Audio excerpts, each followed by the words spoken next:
वहां आमंत्रित किया गया तो मैं गया। तो मैंने जब भगवान प्रकट हुए, आपने देखा होगा आज तक पर हमें दिखाया जा रहा था, तो जैसे ही प्रकट हुए तो मेरे हाथ जुड़ गए और आंख से आंसू बहने लगे। तो मुझसे बहुत सारे लोगों ने पूछा, घर वालों ने रात को पूछा, पत्रकारों ने पूछा सरयू के तट पे कि आप रो क्यों रहे थे, इतना ज्यादा क्यों परेशानी थी, आप एकदम ऐसे रो रहे थे। मैंने कहा नहीं इसलिए रो रहे थे खुशी के आंसू थे, मैं सिर्फ ये सोच रहा था कि वर्षों पहले 500-700 वर्षों पहले एक बर्बर सभ्यता ने, एक बर्बर संस्कृति ने, दूसरों को नष्ट करने वाले मंशा के लोगों ने, सहिष्णु लोगों को, सद्भावी लोगों को, अच्छे भले लोगों को, जो कला संस्कृति में लगे थे, पढ़ने पढ़ाने में लगे थे, उनके यहाँ आकर उनके धार्मिक स्थलों को तोड़ा ताड़ा। इसलिए तो तोड़ा कि उन्हें दबाना था।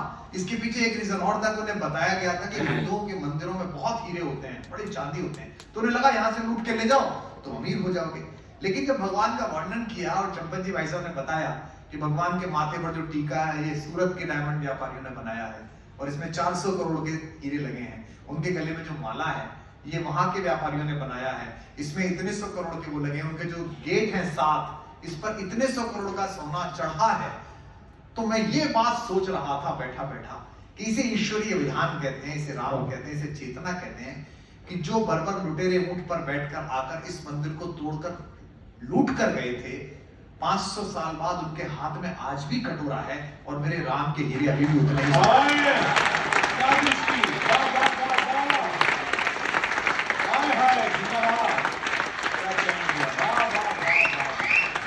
और शायद तालियां आपकी और ज्यादा जोर से बजे। बात ये नहीं है कि भगवान के इतने हीरे हैं, गर्व का विषय ये है कि किसी सरकार की कृपा पे नहीं आए, ये टैक्स के पैसे से नहीं आए हैं। दिन भर रिक्शा चलाने वाले आदमी ने भी 10 रुपए का चंदा दिया है, तब मेरे भगवान का गौरव। ये हम लोगों की देश की आस्था है, आस्था बची रहती है, सब बचा रहता है। तो जब भगवान लौटने वाले थे तो 1-2 महीने पहले से हलचल शुरू हुई, सब कविताएं लिखने लगे, गीत लिखने लगे, राम आ गए हैं, सजा दो कलियां, फूल सजा दो, आग साफ कर दो। प्रधानमंत्री जी रोज एक नया गीत ट्वीट करते थे, तो हमको भी कहा गया कि यार आप तो इतना बोलते हो, आप ये गीत लिख दो। तो यहाँ महिलाएं बैठी हैं और ललिता जी प्रमुख रूप से इस आयोजन को करती हैं और हिंदी की इतनी वरिष्ठ कथाकार बैठी हैं, संस्कृत की विदुषी बैठी हैं। तो मैं तो I am a man of woman, मैं सदा मानता हूँ महिलाओं का बनाया हुआ व्यक्ति। मेरी माँ से मैंने गाना सीखा है, जिस प्रेमिका से प्रेम किया उसने मुझे कवि बनाया है, वरना मैं इंजीनियर होकर रह जाता हूँ। जिस लड़की ने मुझे जीवन में स्वीकार किया, मारवाड़ी लड़की ने, उसने ब्रांड बनाया। और मेरी बेटियों ने मुझे विश्व नागरिक बनाया, ग्लोबल सिटीजन बनाया, वरना मैं कहाँ हूँ। तो मुझे लगा ये तो अपराध है कि सब राम पर चर्चा कर रहे हैं कि राम आ गए, राम आ गए, राम आ गए। अब जितनी महिलाएं वो मेरे साथ हो जाना, जितनी भाभियां बैठी हैं सब मेरे साथ हो जाना, बेटियां बैठी हैं। राम अकेले थोड़ी आए हैं, ऐसी भूमिका पर आप स्वागत कर देना तालियों का। राम से ज्यादा कष्ट सहने वाली हमारी माता जानकी भी तो वापस है, उनके लिए कौन कविता लिखेगा। मुझे लगा कि एक बेटा होने के नाते मुझे सीता जी की ओर से गीत लिखना चाहिए। एक मैंने दृश्य सोचा कि अयोध्या लौटने से पहले लंका विजय हो गई है और लंका के अतिथि कक्ष में भगवान बैठे हुए, संध्या का समय है। उन्होंने सीता जी की ओर देखा कि क्या चाहती है, और सीता जी ने उनसे मौत में क्या कहा होगा। जब प्रेम बहुत बढ़ जाता है तो शब्द समाप्त हो जाते हैं। जिन लोगों की शादियां 20-20, 25-25 साल हो गई है उन्हें याद होगा। हाँ, मतलब आपकी आदमी आंख से समझ जाता है कि आज देवी रुष्ट है कि प्रसन्न है। नहीं, हमारे घर में होता है, आप पढ़ते रहो, लिखते रहो, शाम को 5-6 बजे आप पढ़ रहे हो, आप आधा घंटे से आपने लिखते लिखते कुछ लिख रहे हो, आपने नजर नहीं उठाई है और आपने अचानक पेन ठिटका के मैंने श्रीमती जी को देखा, वो उठाती है फोन, नीचे कहती है जीतू साहब के लिए कॉफी ले आओ। उसको पता है कि यही पिएगा ये, इसे बोले तो अभ्यास बहुत हो गया है, मौन से सब जाता है। और दुनिया की सबसे बड़ी कविता मौन है, अगर साध ली जाए, अगर अंदर उतार ली जाए तो। मुझे माफ करिए, मैं अच्छा सुना रहा हूँ, हाँ बिल्कुल, वरना मैं इतने कम पैसे में इतना अच्छा सुनाता नहीं हूँ। जुमला उमला चुटकला उटकला 4 चीज इधर उधर सुना निकल लेता हूँ, लेकिन मैं इसलिए सुना रहा हूँ कि जब ग्राहक देसी घी के हो तो डालडा नहीं परोसना चाहिए। क्योंकि ये जो हॉल है, ऑपरा है, अल्बर्ट हॉल निकलता है, इसमें 2-4 दिवंगत अंग्रेजों की आत्मा भी तो भटक रही होगी ना, तो उन गोरों को भी पता चलना चाहिए कि इसे कहते हैं शब्द का जादू। कोई संगीत वंगीत नहीं है, देख आदमी बोल रहा है, लोग नाच रहे हैं, लोग तालियां बजा रहे हैं। कॉन्फिडेंस रखना चाहिए। मैं तो एक दिन मैं, ये लोग कहते हैं सारे के सारे मुझे छेड़ते रहते हैं, मैं एक दिन लंदन गया, सही बात है, मेरी बेटी भी साथ थी। अच्छा, मेरी बेटी को और पत्नी को सदा ये लगता है कि ये आदमी रिस्की है, ये आदमी कितने चौराहे पे बेइज्जती करा सकता है। और मैं कहता हूँ कॉन्फिडेंस में रहना चाहिए। तो मैं उतर आ जाऊं तो पासपोर्ट पे क्या लिखा हुआ है, ऑक्यूपेशन क्या लिखा हुआ, पोइट। भाई पहले हम प्रोफेसर थे, वो आंदोलन की बेंच चढ़ गई नौकरी, उसमें छोड़ दी। बाद में कुछ हो सकते थे तो बोले भागा, तो बचे क्या, कवि। तो वही लिख रखा है कवि। तो वो इतने अहंकार में है ये गोरे जिनका बनाया हुआ है। वो 23-24 साल की लड़की बैठी थी, उसने मेरा वो वीजा देखा, उसने कहा one point, yes, oh, so you landed by a charter. मैंने कहा yes, I am planning to buy a new one. देखा ना, कुर्ता पहन रखा, ये कैसे है, सपेरे के देश का आदमी। फिर उसने मुझसे पूछा, oh well mister point, so how long you are going to stay in my country. अब उसे लगा कि मैं गिरिडीह आऊंगा कि मैडम बस प्रोग्राम करके जाने वाला हूं। मैंने उसी प्रेम से कहा, less than your forefathers stayed in my country.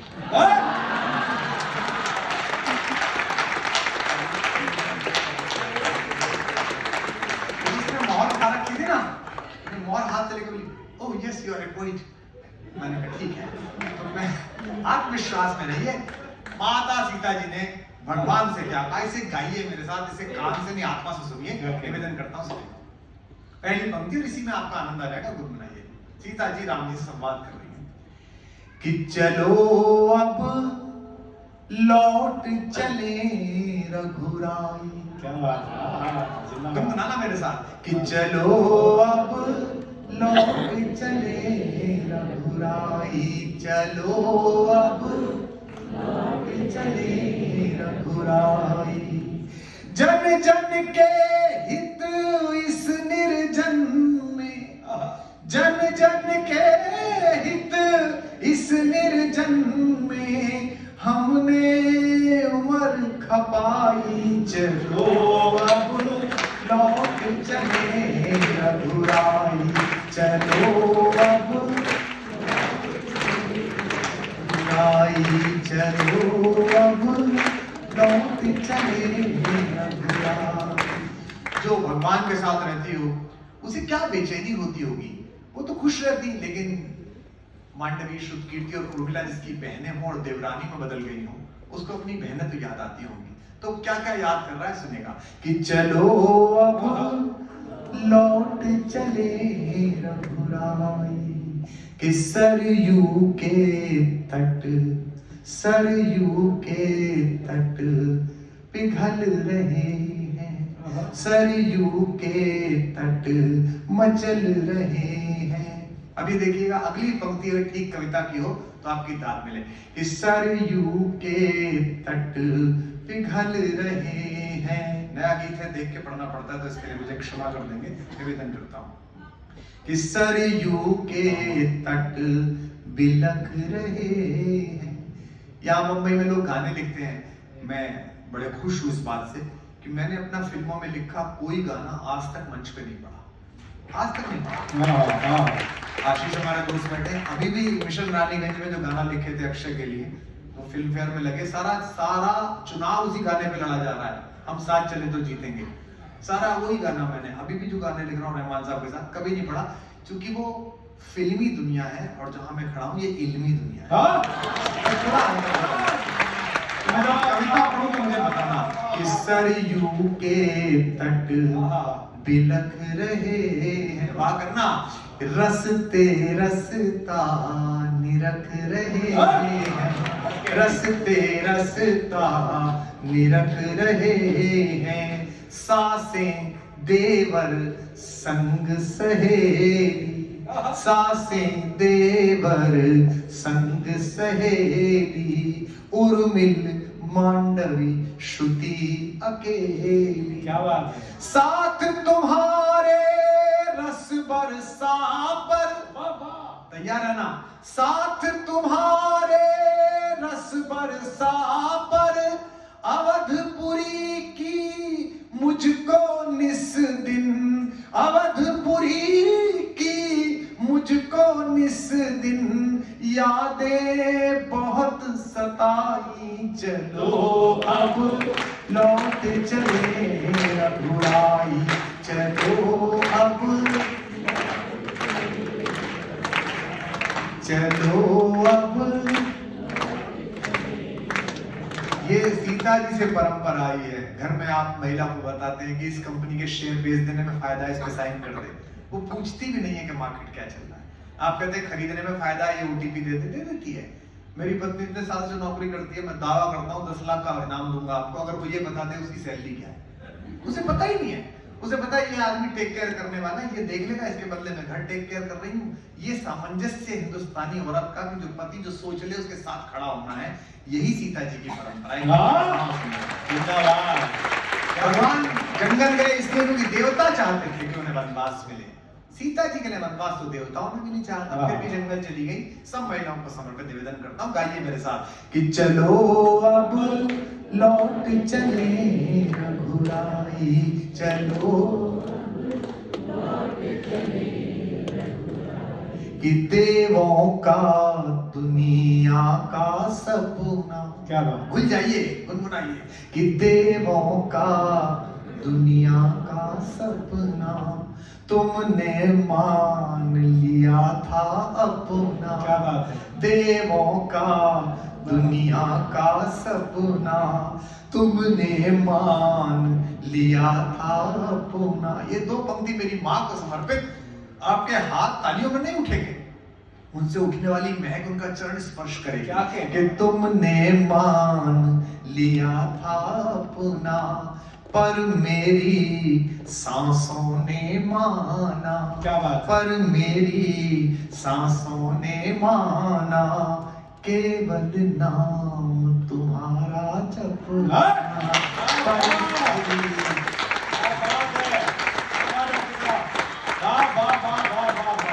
पर मेरी सांसों ने माना केवल नाम तुम्हारा जपना। जहाँ बुद्धि समाप्त होती है ना, वहाँ प्रेम प्रारंभ होता है। बहुत सारे लोग हैं जो हर काम में बुद्धि लगाते हैं। दिल्ली में तो इतने सारे हैं नहीं, उन्हें घेर के हमने पूरी एक यूनिवर्सिटी बना दी है कि इस विश्वविद्यालय में रहो। वो सवाल ही करते रहते हैं, हर बात पे सवाल, ऐसा क्यों। वो असंतुष्ट हैं। उनमें से एक बड़ा नेता है, उसके पिताजी माताजी मिले थे, मुझसे बता रहे थे, मैंने कहा जी ये बोले हमारा चौथा लड़का है, हम तो 3 ही करना चाहते थे। तो मैंने कहा ओहो, इनका तो जन्म में ही संतोष है। संतुष्ट है ये। मेरे को मिल गया एक वहाँ का उसी विश्वविद्यालय का प्रोफेसर, जहाज में मिल गया, 34-35 साल का लड़का था। उसे कहा सर आप तो अच्छे खासे आदमी थे, आप ये क्या करने लगे। मैंने कहा क्या बोले, राम वाम पे बोलने लगे। मैंने कहा राम वाम भैया अलग अलग चीज है, राम हमें वाम तू है।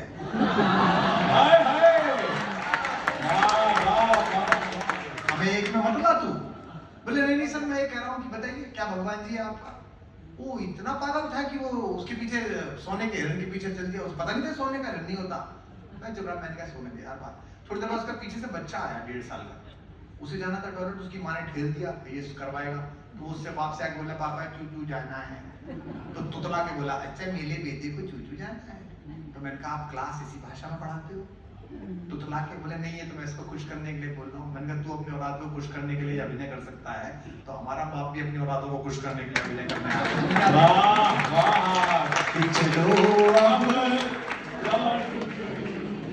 पर मेरी सांसों ने जाना केवल नाम तुम्हारा जपना। मैं उत्तर दे रहा हूँ कि सोने के हिरण के पीछे मेरा राघवेंद्र क्यों गया। आपको ठीक लगे तो इस बार ताली मत बजाना, इस बार उसी ज्ञानी का गाल यह महसूस करना। पर मेरी सांसों ने माना केवल नाम तुम्हारा जपना।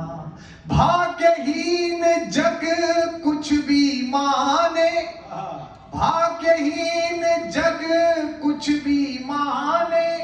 मैं जानी या बस तुम जाने, सोने के माया मृग पीछे। याद जाओ, सोने के माया मृग पीछे प्रभुता क्यों बोराई। चलो अब लौट चले रघुराई, चलो अब अंतिम बंद सुनिएगा इस गीत का, इसमें गुस्सा भी है, पता नहीं क्यों समझ में नहीं आता लोगों को। आज भी चर्चा चल रही थी जिन सुपर स्टार से, मैंने उनसे भी ये बात कह दी है, बुरे लगी हो तुम लगी हो मुझे पता नहीं, मैं चलाया उनको लग गई होगी। सुनिएगा, निवेदन करता हूँ कि तुमने सबको महल दिलाए। क्या कहेंगे? समझने वाले समझे, सीता जी कह रही हैं तुमने सबको महल दिलाए, सुग्रीव को दिलाए, विभीषण को दिलाए, ये जो अहमदाबाद से दिल्ली गए इनको भी उन्होंने दिलाया। तुमने सबको, क्या बात है। हाँ देवेंद्र भाई सबको दिलाया। हमारा भाऊ को दाढ़ी वाला आपका पुष्पा झुकेगा नहीं साला, एकनाथ भाई दोस्त है हमारे, कि तुमने सबको महल दिलाए। इसे कहते हैं कविता का सलीका, बदतमीजी नहीं करनी, गाली नहीं देनी।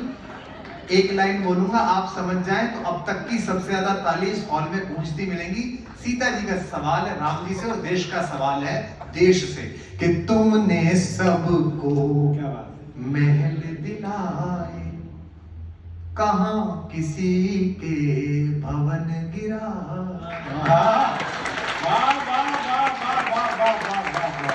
तुमने सबको महल दिलाए, कहां किसी के भवन गिराए।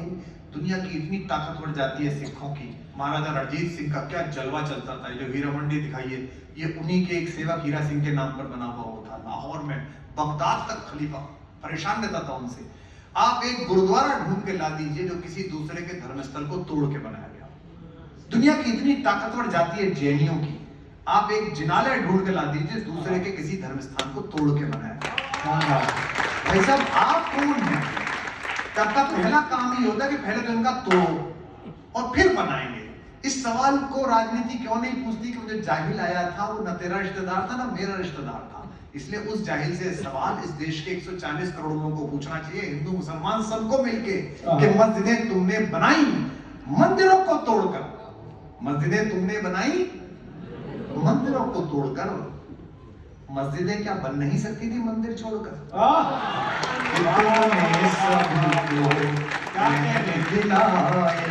कहां किसी के भवन गिराए। अब दाते ना, फिर क्यों जग के असुर पक्ष ने हम दोनों के धाम डहाए। मैं अयोध्या देख कर लौटा हूं, 2 दिन उस वहां था टीवी चैनल्स पर, अंदर आप ना गए हो तो आपको दिखा रहा हूं उस दिन का 22 का इस गीत का समापन और आपकी तालियां। फिर क्यों जग के असुर पक्ष ने हम दोनों के धाम डहाए। 5 सदी से सब व्याकुल थे, दाग उठे आपकी। 5 सदी से सब व्याकुल थे, तुम उनके दुख में आकुल थे, तुम उनके दुख में आकुल थे। आज उन्हीं प्रभु के प्यारों ने, आज उन्हीं प्रभु के प्यारों ने कैसी अवध सजाई। चलो अब लौट चले रघुराई, चलो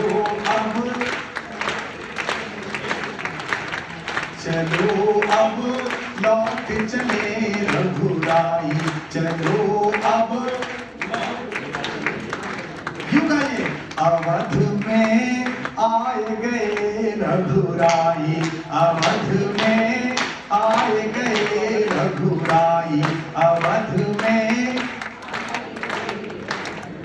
नाच रही है दुनिया सारी, नाच रही है दुनिया सारी, नाचे तीनों भाई। अवध में आए गए रघुराई, अवध में आए गए रघुराई, अवध में आए।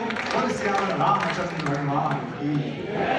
आप अगर जोरदार तालियां बजाएंगे तो डॉक्टर साहब एक गीत और सुनाएंगे और वो कृष्ण पर होगा। एक